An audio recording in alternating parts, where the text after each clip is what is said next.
Good morning, everyone who's joined. I see our participant list is bumping up every second. Welcome to today's session.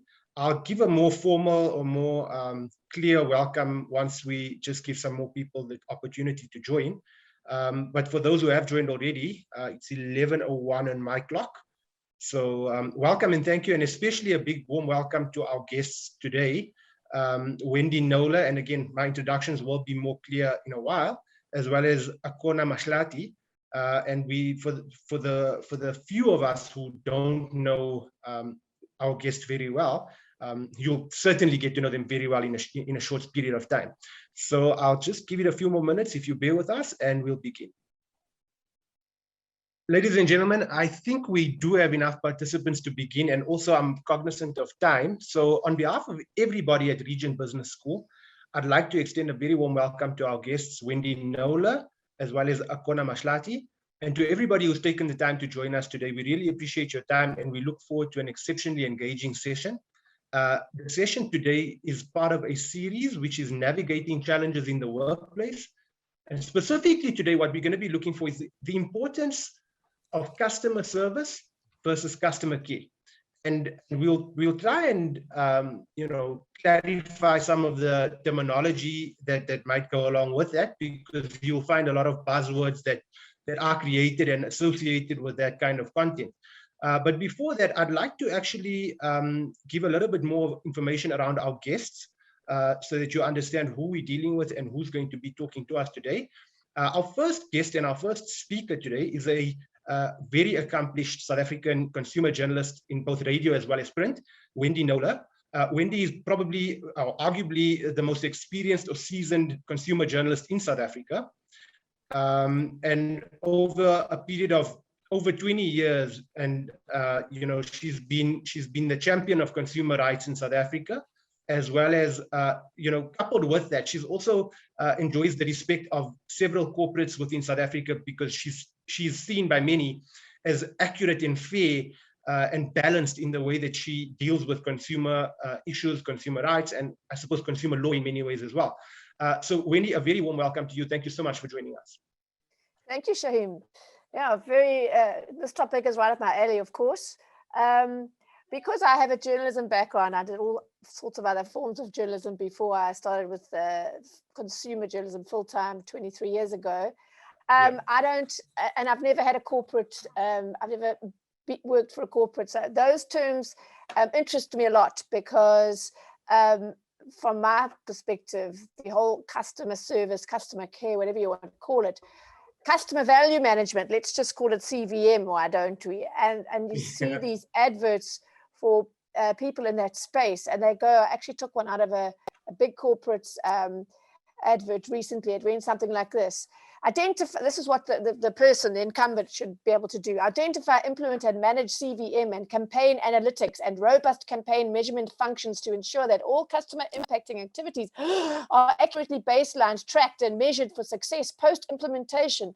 Optimize targeting and execution efficiency through a proper integrated and scalable analytics engine containing machine learning and I'm probably putting the emphasis in the wrong place because I don't even know what it means, and AI technologies as key enablers to ensure robust-based management activities are deployed. That was 1/10 of it, the job description. So as far as I'm concerned, as someone that deals with consumer complaints about companies day in and day out for 23 years, if you need to dress up treating your customers right like that, you have lost the plot. End of. Sure. So in my experience, it's the companies that give the worst service that come up with the most ridiculous titles for those who are treating their customers badly, such as customer success manager. 100%. Wendy, I think that the way you've positioned the frustration of so many in South Africa, and I suppose at a global level as well. I don't think South Africa is unique to the challenges associated with customer care, but I think the way you phrased it is it positions us so well to go into a discussion around this, because we've also got Akona Mahlati, and Akona in his own right, is the CEO of Business Fit, as well as a director of Iwasana, and Akona actually has perhaps maybe complements the way that you approach customer care and customer service. And I think that's going to create the balance that we're looking for in today's session. A little bit more about Akona. He holds a Bachelor of Commerce degree in Marketing and Business Management from the University of Natal. And he's also got a Strategic Marketing Certificate from UCT. And so really, from an academic point of view, Akona has really accomplished and made a name for himself in the way that he approaches customer care and customer service. And also, Akona has a lot of experience in several industries, including FMCG, as well as retail and the banking sector. And he really has a strong passion for strategy setting and execution. And that's why I say that the way you've positioned it so nicely is because so much of your strategy formulation and your strategy implementation in any organization, you could easily find yourself muddying the waters with such a long, deep explanation of how much you outwardly care about the consumer. And reality is, back at the ranch, you're actually not producing what you say you would. And so for today's session, I think I'd like to begin by talking about the difference between customer care and customer service. And my understanding, and again, I'm gonna invite comment from our participants as well. Please use the chat. Please use Q&A to jump in at any point and sort of clarify any issues that you may have. But in my mind, at least, customer care and customer service has a very close relationship in that customer service is very much associated with a particular thing or a particular product. Often, it might be that you're buying a product and you need some guidance around what does the actual product do, especially in the tech environment. I know if I'm buying something that's a piece of technology, I need to know a lot of information, which I ordinarily wouldn't have. And I'm looking for a salesperson in a store to perhaps maybe assist me and guide me with the correct service around which product is the one that is best fit for my purpose. And then you might also have a service breakdown and you need something repaired, for example, or you need some after sales care. And for me, that really fits into the bucket of customer service. Whereas customer care, in my mind, suggests exactly that, some kind of an emotion, some kind of a connection. And it's very difficult to create that because an organization doesn't always have a face, or it might have several faces. So if you might walk into one particular branch of, let's say, I don't know, a big tech company like Hi-Fi Corp or Incredible Connection, for example, and you might go to another branch and experience something completely different. One might be full of emotion and full of care around what it is that you want, and then the other one might not be the same. And that creates a challenge for organizations at the broader level. And then lastly, just to position the conversation, people talk a lot about the customer experience or the customer journey. And it's also perhaps a buzzword, I guess, in many respects. But you cannot run away from the fact that, often your relationship with a customer begins long before he or she sets foot into the store, or long before he or she visits your website to try and buy something online. It might actually start, years before, and it might end long after that particular customer has left your environment. And it's an understanding that organizations need to build that says, we know when does the journey actually begin. We actually are now trying to influence when the journey begins and when does the journey end. Ideally, it might be a loop, which you don't actually end a relationship. You actually have a continuous relationship without any finite end in sight at the beginning. And so really, for me, if we can get into some of those aspects of customer service, customer care, customer journey / customer experience, and get your insights around it and have a conversation with our participants, I think we really set up well for today. So I'm going to go back to you, Wendy, and maybe you can just talk us through your insights and your experience around what I've sort of spoken about, and we take it from there. Okay, thanks, Shahiem. So I always say when I'm talking to corporates, we all know what it feels like to get great customer service. We know it when we see it. But for many people who are on the other side of that customer corporate divide, suddenly on the other side, it doesn't seem to be that apparent what they need to do to provide a sort of experience from the beginning of the journey to the end that keeps that customer feeling valued, appreciated, and heard. So to me, it seems so simple, but I have to preface everything I say by the fact that, you know, I've never had to do it, apart from servicing my own readers and listeners, but it's not a contractual relationship, so I have an out there. But I loved your story. You're talking about the journey for him, because Shahiem, where I come in is when there's been a crash, there's been a major accident on that road, and the consumer wants out of there completely. And many times it's the way the company rescues it that would prevent them from ever coming to me, even in a really bad situation. So when I haven't done it for a while at East Coast Radio, but I used to do wow service shows, and I used to solicit good customers' stories, and it amazed the producer and I what percentage of those wow stories, wow service stories we got were out of a bad situation, were out of the company messing up, and they expected the worst. And the company just completely wowed them by the way they saved it. So I always say to corporates, and it sounds like a cliche, you hear it from everybody, all these motivational business folk will say, you know, a problem, a fallout is a wonderful opportunity for you to wow your customer, and what you do from there counts. I always say it's never the mistake. I never judge a company or a person on their mistakes. It's how they deal with them that is the differentiator, because things are going very well, like a marriage. People write to me and say, oh, I bought my car and there was a bow on it, and there were flowers, and they were so amazing. And I'm like, sorry, that's lovely. I'm glad you feel great, but please come to me when you've had your first problem and tell me how they deal with it. When your car was supposed to be in for 3 days and it was in for 2 weeks. Let me know how you feel then. And that'll tell you, as with any relationship, the test comes when there's a problem. When everything's going along smoothly, it's fantastic. But the problems are where we show up and where we show people who we are. So I like to, when companies really mess up, I love to go online and look at their mission statements. And they're always very customer-centric and fantastic, glowing. But what, to my mind, what actually happens in reality, when that mission statement is tested, is by my favorite Dilbert comic strip frame. I don't know how many of you are familiar with it, but I just love it. And there's the boss sitting there, and he says, our highest priority is satisfying our customers, except when it's hard or unprofitable or we're busy. And I think that really, really, that my entire career, I think that perfectly sums up the work that I do in dealing with those people who have been at the receiving end of that kind of action. I know it sounds nice. So I love tormenting businesses when they've really, really messed up badly and failed to correct, problem upon problem. And then I cut and paste the mission statement, and I say, do you think in this instance there was any sort of reference or any correlation here? And then I don't get an answer, but I think I make my point.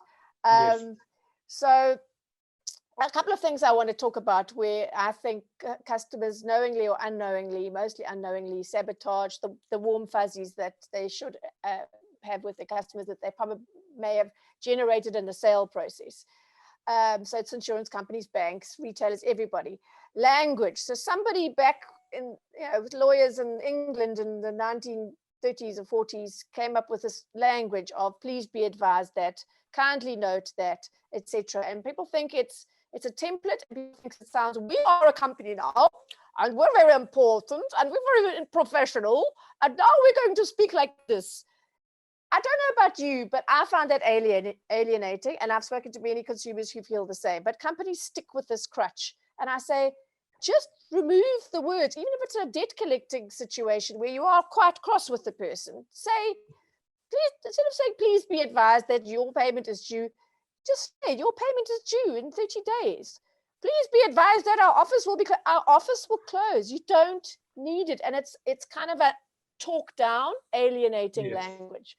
So, to my mind, it's a lazy crutch. We're in 2021. We've gone through the most as a country, as global citizens since March of last year. People are hurting. People are afraid. There's never been a better time and a more appropriate time for authenticity. So speak to people in real language. You can still be professional. And I'm not saying, for goodness sake, go into this, that stupid SMS casual speak. That is also completely inappropriate. But Sure. I always say, please have a workshop about how you can change those templates, how you can make them a little warmer and more human than Yes. this language that so many socials, so many corporates cling to as part of their corporate identity. And I say to bosses, when last did you actually interact with the company as an outsider? Try and phone, try and go to social media. What kind of response are you getting? Do you get? I think it's absolutely vital, and most of the higher ups sort of look at me blankly like, why should I do that? I'm a higher up. I pay people to do that kind of stuff. Really do it. You'll be, in some cases, delighted. I once was in a boardroom with a small company, and they had the receptionist was sitting just outside, and we were talking about these sorts of things, and I said, shall we phone and test her? I'm really abbreviating it. It was quite a thing. I had a specific question, and she was Shahiem. She was a temp, and she came. She absolutely excelled, flying colors, and I explained all the ways that those sort of things often go wrong, and she wasn't a temp after that anymore. So these things are important. Keep your promises. It sounds trite, but I'm talking about not the kind of stuff that's in mission statements and the like, but we'll phone you back. We'll phone you back. Someone will get back to you. It doesn't happen. We're working with a really low base, especially since COVID, when the work from home thing, there's less, I don't know if there's less monitoring or what, but it's I will, when I solicit good news stories, I will get, she phoned me back. You don't have to do much to delight your customers now. Seriously, you have to just respect them and find a way to capacitate talking to your customers, because I've gone completely off my prep here, but this is really important. Companies, and just draw a line over your neck when our time's up, but companies spend so much money on advertising and marketing that is them speaking to customers or potential customers. How much is invested in creating workable platforms where customers can talk back?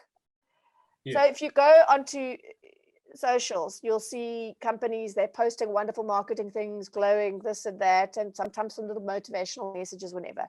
And I always say to people, when you want to check out a company, go on to look at the comments under the Facebook posts, and go onto Twitter and look for tweets and replies, and then you'll see the customers saying, begging to be responded to, begging for somebody to interact with them on whatever platform, email, call center, whatever. They're getting nowhere, and that's the only way that they can get the company's attention. So I always say that gives you a very, very good insight into where a company is right there in that moment, on that day, on the 31st of August. How are they creating platforms for their customers to talk back?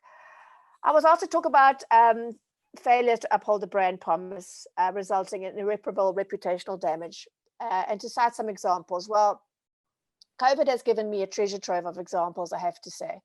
And to sum up what's gone wrong, we've seen this massive swing to online through necessity, and now our new habit. And while it could be an excuse in March, when it was such a shock to everyone, and trying to capacitate with lockdown regulations, the big companies, your Credible Collections, etc., they just, the wheels fell off completely. And you can't blame them for that. But here's what you can blame them for: lack of communication. Because we don't want to actually say, oh, we're struggling, we're not battling, we're battling and we're failing you, we're not delivering. So we'll just keep up the marketing messages. If you go into our socials or our websites, you won't see anything that says we're way behind and please bear with us, because that's not what corporates do, because that's an admission of weakness or failure, and maybe we'll be sued and the lawyers will say, no, don't do that. Yes, do it. Yes, do it. So I've had Incredible Connection was an incredible failure. And at the beginning, people wanted laptops. Suddenly you're working from home. You want a laptop. 2 months later, it's not there. It's not okay. Yes, you were caught. But also, did you capacitate properly? I don't think so. It doesn't cost a lot to to put, if you can't, you know, get a call center going, you've got, we had, computers didn't crash. So we had, you know, go on, speak to your customers in ways that they can easily, when they Google you, they can find your message, even if it's a blanket one at first. Just admit that things are a problem. So I had Estee Lauder last year, Black Friday, they always have these specials. And by a few months ago, earlier this year, I don't know, April, May, if you went on and searched for them, the name, there were just hundreds of people who hadn't got their orders at all. And they'd sort of like saved up, and this was because it's on special, they almost get their year's worth of makeup and face cream or whatever cheaply. Yes. And so much so that people thought the company was actually going out of business, or at least in this country, because they weren't answering anything, just ghosting all their customers. I mean, so, and there were others. There was Safari Now, the online agency, booking agency. They had stopped, there was a glitch. They weren't paying the accommodation owners. In some cases, they weren't refunding people who'd stayed when there were refunds were due. Same thing. Is it going out of business? That's what people come to me when they can't engage with the company themselves, especially now with the economy as it is. People think, okay, I've lost, it's gone into liquidation. Imagine the brand damage. I want to just give a shout out, as I have done since it happened. Norman Goodfellas, the alcohol merchants, they've been going for, I don't know, 80 years. And they already had a very small online division when lockdown happened. Well, obviously when we came out of the no alcohol thing. I mean, the orders, I think, I don't know, several hundred times more than what they were used to. And they just couldn't cope. And then suddenly they've always prided themselves on excellent service, wonderful warm fuzzies with their customers. And suddenly a lot of people had ordered from them for the first time online, because, you know, they wanted to make sure that, and their first experience was just terrible. No booze, no answer, no nothing. And the MD and I had a chat, and he actually stopped taking orders. They stopped taking orders, which most companies would never do. But I think they earned so much respect out of that. They said, we will reopen for sales when we have got on top of the backlogs. We cannot in good conscience take new orders when we've let down so many people. And I think that's the kind of thinking. If you really are customer centric, you have to do the opposite of that Boss and Dilbert. You actually have to do the right thing when it's hard and unprofitable, because your reputation. You need to be bold. You need to be bold. This whole think out of the box, but you know, first of all, you need empathy. You need to get out of your little profit-driven bubble and put yourself in the shoes of your customers and think, you know, how would I feel? And would I risk doing business with that company again? And so what he did was, and I didn't take a fee for it. I was so engaged by this MD and how he was handling the situation that I helped him word a letter that he put out to all the customers that they're disappointed. And this is what I was talking about, real and authentic. People, we're all human. We all know what it's like to fail at something. And when a head of a company has got the guts and drops his ego enough to say, we were taken so by surprise, and we took all these orders, and, you know, we've disappointed you, and this is what we're now doing. Please bear with us. It means everything to us. As a business, and also as people, not to have failed you. So when things go wrong, communicate well, with grace, and if only thing you can do is communicate during that. You know, you can't control that the courier went out of business with all your stock or whatever it is, but you can communicate. You can always communicate, and if you don't, that's a problem. Can I give you one more example about what I mean to put yourself in the customer's shoes? Yeah, by all means, please go for it. So Woolworths has an online offering. It had for a while, but now you can imagine the sales have peaked. People, I'm in Cape Town, and we had, you know, big spark recently, and people again went back to online. And there's so much competition now, right, for all sorts of products, including clothing, to buy online. And the law says that the Electronic Communications and Transactions Act, if you buy something online because you haven't had a chance to touch and feel and all the rest, you get 7 days to send it back, regardless of whether it's defective or not. You don't have to give a reason. You just change your mind and send it back. technically at your cost, but many of the big guys like Suburbalist will take a lot. They will absorb the cost of that take back. So with Suburbalist and a lot of most of them, you just log it on your little app, your return, and they come and fetch it. End of. Easy. Sure. And you get credited or refunded or whatever you want. So Woolworths, first of all, it comes in a box when it's got your not your invoice, your delivery note. So you think, okay, and you have to go to the store.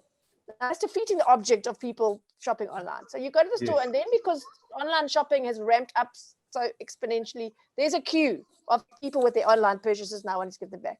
And you get to the front, and they want your invoice as well. But do they print out the invoice and put it in your box? No. They send it to you in an email. And there you stand trying to find on your phone with a SKU behind you, trying to find the invoice. And I heard, when it happened to me, I heard two women at the desk, poor things, saying, "Ish, these online people make life difficult for us." Now, I mean, who thought that up? Number one, to make you go to the store, but then when you get to the store, let's make it hard. Let's not put everything that you need to effect that return quickly and easily when you finally get to the front of the queue. Let's actually make you must either remember to print it out at home.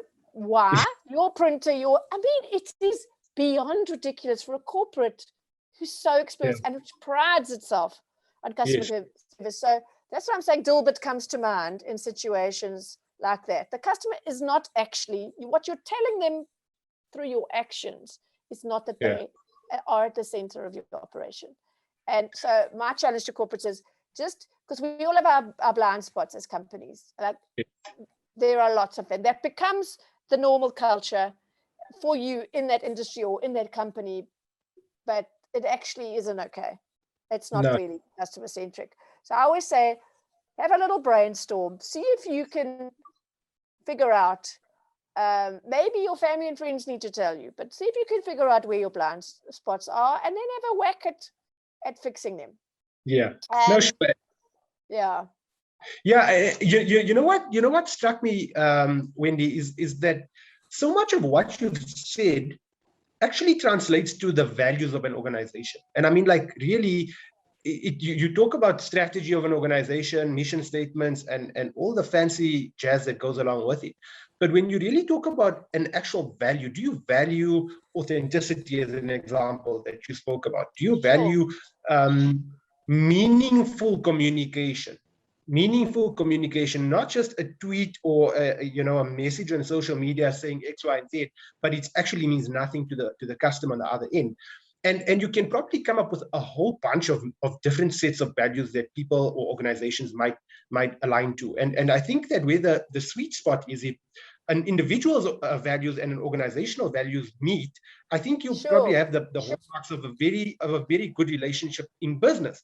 And on that topic, we've actually got three prizes up for grabs for our participants today, and they'll be chosen. And the winners of the competition, or rather the prizes, will be communicated post the session via email, as well as Regent Connect. And the prize is actually there's three of them. It's a session with Cheryl McKinnon from Interact. And really, it's about these values. And it's really about an assessment about what are your values itself. And how do you then understand yourself better in order to interact better, not just with businesses, but in general. I think it's a really useful tool and a really awesome prize for anybody who's trying to get to grips with the realities that we are facing. And as you correctly pointed out, we're living in times of COVID-19 pandemic, lockdowns. People have just struggled. And I think this gives you a really good way of recentering yourself, coming back to what is meaningful to you, and then how do you then present yourself authentically back into the world. So that's something that we hope to communicate post the session. I see somebody saying that they really need that prize, and good luck to you as well. So Wendy, before I actually bring Akona into the conversation, there's just another thing that I wanted to talk about. It's around I don't want to say the size of an organization, but let's call it the established old guard of organizations, whether they be big or small. And then you've got a lot of new entrants into practically every avenue and every avenue in every single industry where you find terms being used like agile or nimble or crafty and innovative. That's the other one that's probably overused, I think, in many ways. But how then do we reconcile customer experience in the context of these new people or new organizations coming along who might not have the pedigree of the old guard, but have you noticed that, consumers are finding better service and better experience with the new innovative, let's call them startups? Or have the old guard still got enough skin in the game to last and survive any, let's call it, storm that assaults onto the idea of customer experience? Sure, that's a multi-layered issue for me, because I certainly think that the old guard are very often not agile enough at all, but they do have reputations that they really, really want to protect. So for me, often when they fail the customer because they work in silos, because they haven't changed the way they do things in 30 years, it's certainly not the mindset behind the way they do things. So I get the complaints because of that, but I certainly have a higher success rate with the bigger companies because they, to put it bluntly, they fear exposure more. They fear what I'm going to do to them, how I'm going to out them for what they're doing. So I have established relationships with those companies, media liaison people, and I can sort somebody's big problem out very quickly. The smaller ones, I always say, you've got to, and that's terrible because, I mean, I come from a family of entrepreneurs. I'm the odd one out. So you want to support the smaller guys, the more agile guys, in which case I say to people, do your research very well. And that's why I say it's so important to make sure that you are publicly, what you're saying publicly in answer to your existing companies is really what you want to tell the world, is how you value your customers, because that's on display now. And I say, don't just go to Hello Peter and the other complaints things. Look at what they're putting out. Look how they're responding, because that'll tell you a lot about their attitude. So, yeah. So, and then just the beginning part of your question, I do find the newcomers delightfully non-stodgy. So they like Naked Insurance. I'm not a client of theirs. They don't pay me, but they came in. They had a pedigree of these more formal companies, long pedigrees. But the way they talk to their customers, the products that they're devising, is just so appropriate and relevant to where consumers are now and the kind of service and interaction and products that they want. I'll just give an example of old guard and new guard and what consumers are wanting. Compare, if you think of in once more, a lot of them are closing now, and it's not surprising, but you've got CNA and you've got Typo. Yes. And I have kids that are in their 20s now, but they never ever, we grew up at my era, CNA was everything. Yes. Now Typo is smaller service as you walk in. Yes, they upsell you a bit, but they do it with such grace and warmth that you end up spending more just because, and they get those people and they train them to do that. Going to CNA, nobody to help you. The shelves are half empty. And so that, for me, those two stores are a very graphic illustration of where we were and where we need to be. And then, of course, the pandemic has created, as I keep saying, the online thing. And people often say to me, but how can we create the warm fuzzies online? Well, there are lots of ways, through communication, through electronic communication. I ordered, I love sort of homeware dishcloths, beautiful cotton weave, tablecloths, that kind of thing. Berrydale is their name. And I've always bought them from retailers. And then I thought, I wonder if they've got a website. And I went on and I ordered something. And it was quick, it was slick. And the MD, he sent me an email well, it was written by him, and I phoned and I said, was that you? And he said, yes, I like to do that. I mean, I changed it up, and I thought, how's that for creating connection? And these are things you can do when you're smaller. Exactly. You can create that, and we all are anchoring for a kinder, more connected world.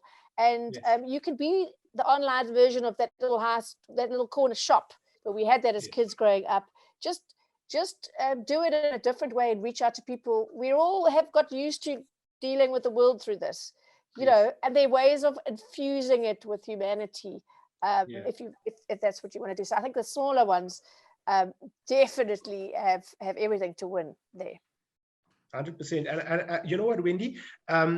I'm not obviously letting you go, but I think, you know, you looping the conversation so nicely into what Mahlati is hoping to talk about, because his focus is more around, you know, sort of meaning of marketing. How does it work, you know, at a more granular level? What are we actually saying when we market something to a customer, and how does it translate into a relationship? And you know, coupled with the fact that you spoke about some of the values that organizations have, you now find a situation where there are multiple streams within which you can use to access a customer, or multiple channels. And organizational thinking needs to start understanding what that toolbox looks like. If I open up my toolbox and see what's available to me, how do I make best use of that? You know, and again, when you encompass or you encase that whole thing with a sense of empathy, authenticity, all of the things that make people human, you now start to personify the organization. You now start to you know, assign a persona to an organization. And you know, the imbalance, if I can put it that way, between organizations that have been around for long enough and have a lot more to lose by a poor customer experience, yet somebody who's a new entrant into the market doesn't have as much to lose, but like you say, would probably go the extra mile because they want that piece of pie. They want to try and start, you know, sort of eating into the market, if you can put it that way. And they see the best way of doing that is to set up strong enough structures that enable a really delightful customer experience. And also, you mentioned the example with Woolworths and the online store and everything. How do my processes in the back end support the actual front end? You know, it's a whole entire understanding of what is my organizational persona. If I'm a leader in an organization, I need to start understanding what is it that makes this particular big machine work for the customer. So with that in mind, Wendy, I'm going to ask Akona, who's got, like I mentioned at the beginning, Akona's got such an impressive balance in terms of practical experience in his career, as well as, you know, from an academic viewpoint. He really and truly understands what goes into a relationship with a customer, what is meant by true marketing, what are the key drivers that, and like I said, the tools that actually go into making that relationship work. So Akona, again, once again, a very warm welcome to you, and maybe, you know, just to kick off the conversation as a meaningful addition to what Wendy's been talking about. How have you experienced, you know, sort of the new world or the new norm, as people tend to call it? You know, how is lockdown and COVID-19 affected things like marketing, things like customer service experience, customer care, and so forth? Let's just get a bit of a sense from you around those kind of things. Yeah, thanks a million, Shahiem. Very good and warm morning to everyone. I think first and foremost, Shahiem, I think we need to just to clarify a couple of things. And I really enjoyed the discussion you were having with Wendy, you know. So, and I think just to perhaps start taking us through this plane, and I call it a plane, and then we will eventually land it. And this is why I actually termed my presentation "In is the only way out," because we have to look within ourselves as an organization, you know, before we can actually effectively communicate the meaningful connections we want to have with our customers, and also talking to the service that we provide. But first and foremost, I mean, service. What is service? And for me, essentially, service is the touch point experience that you actually provide to anyone. So just the touch point experience. So what value am I receiving, and what satisfaction am I receiving from what you are actually doing for me? Sure. The customer care element of it then talks to the ongoing support and the ongoing connection, as well as how you're able to actually repair or how you cause further damage to the relationship that we're supposed to be enjoying together. So I think we need to just be able to actually distinguish between the two, and then also just to talk of some of the things that Wendy's been speaking about, in terms of how we speak to our customers and how we actually respond to them, all talks to, the transparency, the authenticity, it all goes back to how we actually care, because at the end of the day, talk is cheap. We all know that talk is cheap. It's what you do that actually counts. And it's what you do that counts, especially when your back is up against the wall, so, and we should be saying, guys, let's kill our pride. Let's kill our egos, because we need to do the right thing. And the right thing boils down to what our beliefs are and what our core values in the organization are. And I think a period such as the COVID period, has really shown us, how authentic or how real organizations are, They really care for people, or are they just paying lip service to it? So we've seen a couple of organizations really going out of the way, being supportive, being helpful, whereas we've seen others who have just hidden behind their thumbs, and you can see them, you can clearly see them, so so it's worked differently for different organizations, but I think this is a time when most organizations should be going back and saying, how can we actually make sure that we are adding value, but also that we are making human connections of value, real human connections, forget all the fluff, but let's make real human connections. Sure. And Akona, you know what? I think I'm hearing a very similar message coming from yourself as well as Wendy, in that organizations will mess up, if I can say it quite bluntly. Like, there will be service breakdowns, there will be relationship breakdowns, but the opportunities that lie in those particular circumstances are so powerful in terms of completely turning the tables on that particular experience for the customer. So, number one, own up. And I think you've both mentioned ego, and you say, listen, you know what, there's no excuse, this should not have happened. You might provide some kind of an explanation, but it's not an excuse. So you say, right, we've got a problem, that's what happened, it's not an excuse, and we apologize. Then with all the sincerity that you have, and like you said, putting the ego to one side, putting the position that I occupy in the market to one side, and really talking to the person for who they are, and understanding that empathy, people talk about EQ, IQ, and I think now social SQ is a new one. So I think that's understanding about how do people actually understand society, how do people actually understand collective behavior, or rather understand individual behavior in a collective environment, or in a collective sort of context. And so really, Akona, I think that the message is quite common between yourself and what Wendy is saying. Akona, I believe you've got a presentation that you'd like to share. Would you like to go into that now? Are you able to share screen on your side? Yeah, let me do that. While you're doing that, I just saw a question in the question box, but I think we can always get back to that once you've done your presentation. I have seen the question, and we'll address it perhaps a bit later. Awesome. Yeah, great. Yeah. So, guys, so the brief for me is in is the only way out. And really, as I said earlier on, we need to look within. And a large part of what Shahiem has also been saying now is us looking at ourselves and just letting go of what we will do to try protect ourselves. It's all about us being authentic and saying we do make mistakes. However, within us making mistakes, there's an opportunity for us to actually provide a greater customer experience holistically.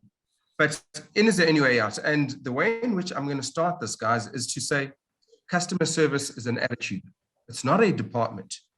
It's not a department that we outsource everything to, but it's how we feel about things. It's what we believe, and it's what we are going to actually subscribe to going forward, and therefore influence the manner in which we actually treat our customers. But let's take a step back and let's look at marketing, because all of this generally falls under marketing within most organizations. And some organizations get it wrong, where they think that marketing is just all about sales and advertising. No, but the official definition of marketing says that marketing is a process of managing profitable customer relationships. Now, the operative words there being process, and we manage this relationship. It's an ongoing relationship. Wendy alluded to a marriage, so she made that analogy, and that's exactly what we want. If we want our customers to provide us with lifetime value, we have to be married to them, and marriage is all about give or take. The goal of marketing is to attract new customers and to grow existing customer relationships. We can only grow those relationships if we are feeding each other. The marriage works if it's both give and take, and at the end of the day, value and satisfaction are at the heart of it. You remain in your marriage, or you remain in your relationship if you are receiving value and if you are being satisfied. So value and satisfaction are at the heart of marketing. So we need to understand people's wants and needs, and once we understand what people's wants and needs are, we're then able to actually provide them with the relevant solutions. But let's just quickly, simple marketing, we talk about product, place, price, and promotion. These 4 Ps we talk of in terms of them being the marketing mix. This is what we use to actually influence our customers or consumers in order to try and get them to make a credible purchase decision. But let's turn this around now and look at it from the customer's perspective. Your product is actually the customer's solution. The price is the customer's cost. The place is the convenience, and that place has now transformed into online, and if you look at the Woolworths example Wendy showed, it really wasn't convenient, for her to have to go back to store. Yet the initial place of purchase was actually online, and then the promotion element talks to the communication. Now, all of these 4 Ps have to be well aligned, in order for them to work, because marketers sell products and services, but remember, customers or consumers buy solutions and they buy value. But let's look at how these 4 Ps have now transformed into the 7 Ps. And I write there that the additional Ps start looking inward. And you spoke about some of these things, Shahiem, as well, in terms of the processes that we follow, the physical environment that we have within, and then the people, the people. So we start looking inwards in terms of the organization itself, because we know that everything that we feed ourselves inwardly eventually works its way outwards. All right. So what are these additional Ps? The people. How do you treat your people? How does management respond to certain issues or challenges that creep in? The culture. What's the culture of the organization? From a process perspective, how do processes actually aid us provide better service? Yes. Physical evidence. What does it look like? What is the end product? But what is the packaging? How do we interface with our customers? So yet again, just really driving the point home that these additional Ps, are a lot more inwardly focused. Take a look at a brand, because people love talking about products, they talk about services, and then they talk about a brand. But if you look at a brand holistically, a brand is a combination of all of these attributes, in terms of what you look like, the values that you actually have, and how you drive those values outwardly, all right? So it also talks to how you differentiate yourself, to other people or other organizations out in the market, So your brand actually encompasses how you treat your customers, It encompasses how you treat your own internal staff. It's not just about putting something out there and saying, no, this is who we are. But it has to be within as well, because everything commences from inward. So your brand is the single most important investment that you can make in an organization. But dare I say, ladies and gentlemen, once we start looking within, we really need to look within, and especially during times of challenges such as the COVID era. Because if we look within and we look at what actually makes an organization, what makes an organization are the customers that it has, because those customers are taking their value in terms of their money, and they actually exchanging it for value which you are actually providing. And that could be your product, it could be your service. So there's a value exchange. So a company's reason for being, should be really centered around the customers. Okay, because as organizations, we actually are out there to serve our customers. As employees, we come to work to serve people and to provide solutions to those people. And if we do so well enough, the profits will always follow. Right? So our point is to always make sure that we get our customers to see the value that we're actually providing, but more than that, to actually recognize, because you can see something, but not actually recognize it. So we need to get them to see it, to recognize it, to realize it, and to actually appreciate it, because that's what will make them keep coming back. But the first point is always to make sure that we are customer-centric. But we'll only be customer-centric if the company's values push us towards being customer-centric, and if the company culture is also one that actually drives us to perform, to provide to our customers. Because as employees as well, we can never pour from an empty cup, right? And as the saying goes, hurt people hurt other people. But happy staff will always provide happy customer experiences, because it's what you have inwardly that you take out. So your customer experience is an indicator of actually your staff's internal experience, because it all starts with the values. And if you've got strong values that drive your company culture, they will drive how your leadership and your management behaves within an organization. And your leadership and your management drives how your staff behave. And how your staff are made to feel is how they'll make their customers feel.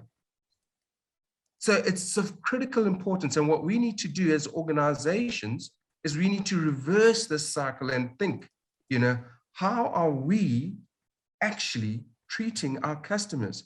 And what are we actually measuring within our customers that makes them treat, or how are we measuring our staff, that makes them treat our customers this manner?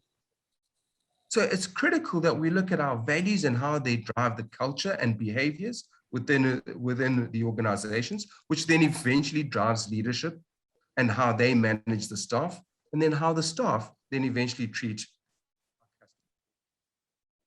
So the quick advice that I give is to say the universe will not always give you what you want. It will always reflect who you are.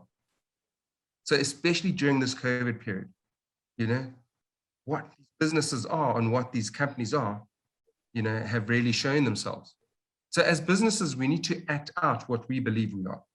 It's not just about saying it, but it's a matter of doing it, and it's a matter of being.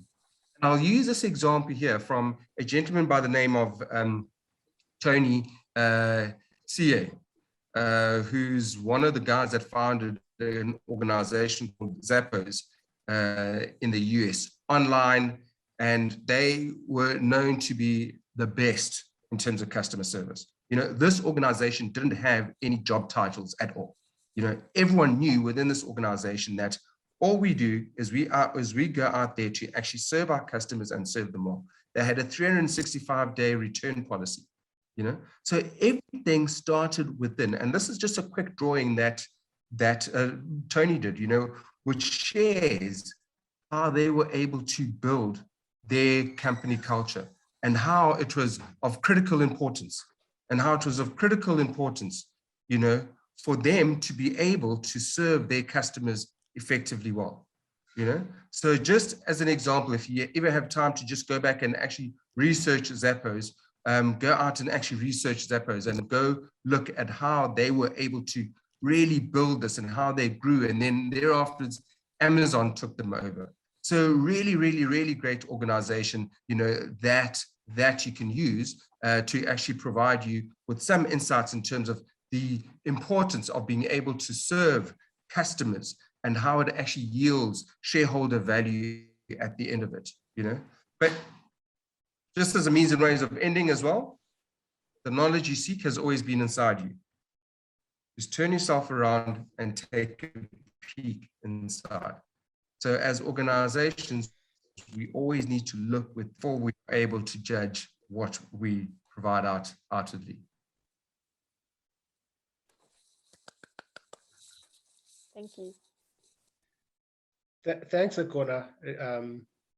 I really I like the passion in the way that you communicate your message, and you know, it borders almost on the philosophical, which is so refreshing, because I think in many ways we need that. We need a relook and a fundamental rethink around how we actually approach marketing, customer experience, and all the jazz that we've been talking about today.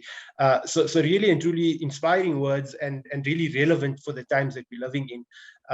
I know we are pressed for a little bit of time, but I'd like to extend a word of thanks to Wendy and Akona for making yourselves available for a few minutes post the session, just so that we can cover any questions. I don't think there were too many, but I'm just going to scroll back up.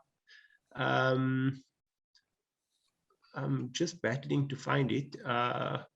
So I think the one is from Samuel.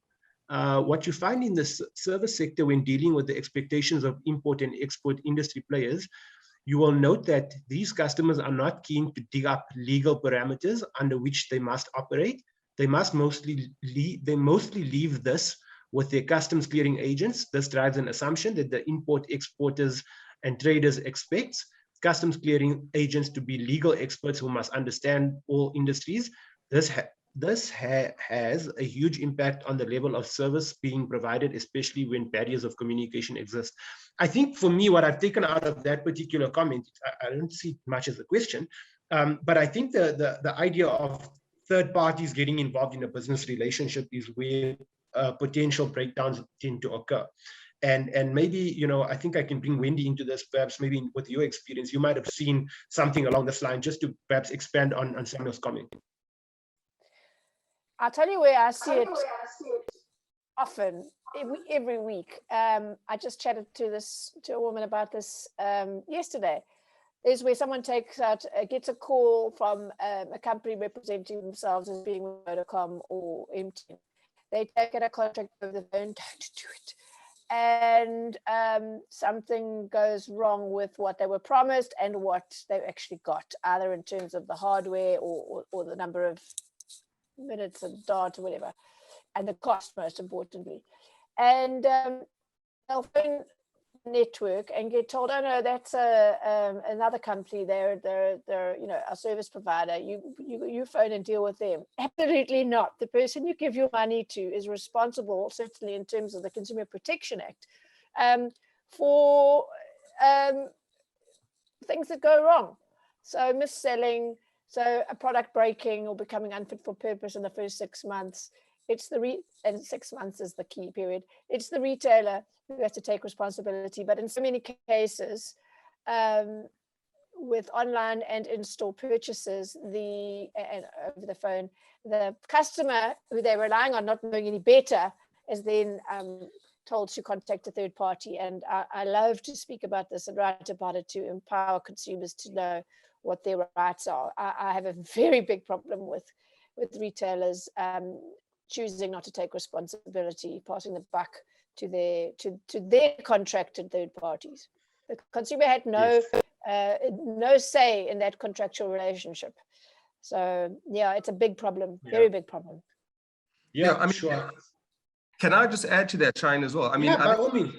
Yeah, I mean, I think you often have organizations who have partners and distribution partners as part and parcel of the supply chain, etc. But imagine if you have a fight with your wife and your wife says that you behave in a particular manner and it's not right. And then you just go back and say, no, but blame my parents for that.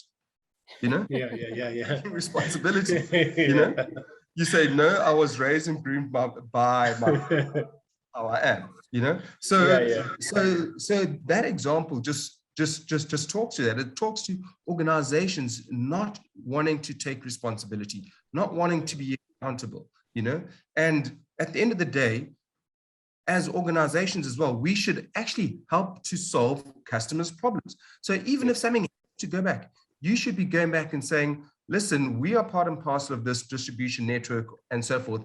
Please talk to so-and-so, and this is their contact number, you know? So let's start bringing solutions, you know, as opposed to...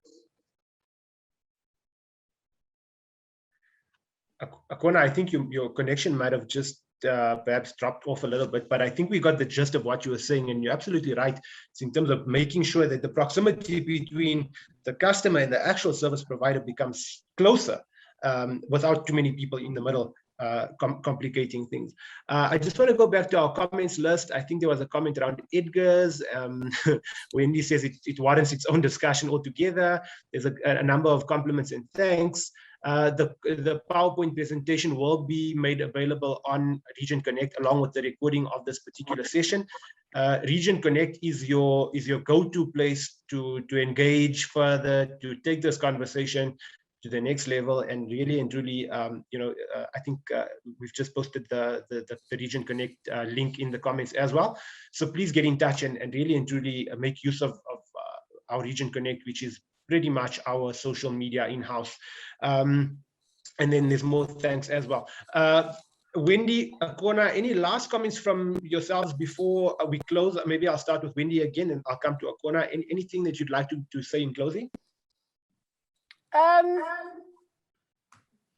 One of the questions I was asked was, in preparing this, was at what point do people come to me? They come to me when they can't have their problem solved. They can't even speak to an often. I'm chatting to Bruce Whitfield tonight on the Money Show about one such case with a bank where it's a simple problem, and I know they'll sort it out during the course of the day because I've raised it through the media department. But if they just sorted it out, the problems don't then spill over to social media, consumer journalists, etc. So, well, back, that's a reputational thing now. And when I started, people's complaints weren't all that public. Companies could contain them in their own email inboxes and call lines.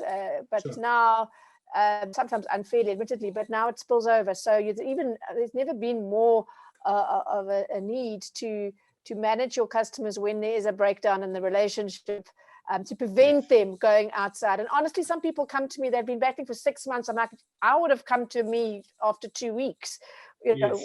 People have some extraordinary patience sometimes, but when that patience ends, then you're sitting in a very reputational damage situation.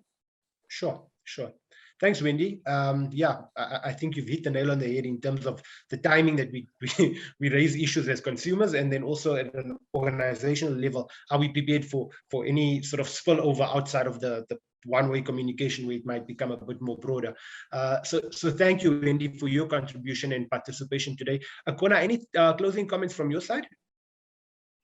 Yeah, I think, for me, as I said, the title of my presentation is "In is the Only Way Out." So for anyone that's running a business, anyone that's part and parcel of a organization, a corporate or anything, just look within, look within how you treat your own staff, because it naturally goes outwards and it reaches your customers, and brand reputation and how it's perceived out there is just a lagging indicator of how you treat your people within, because obviously how you treat your people within works its way out, and that determines, whether your shareholder value is actually going to be increasing through increased sales and through increased customer service, where people keep coming back, because the whole point of business is to treat people well, so that they keep coming back, and then you can actually explore the full lifetime value of that customer.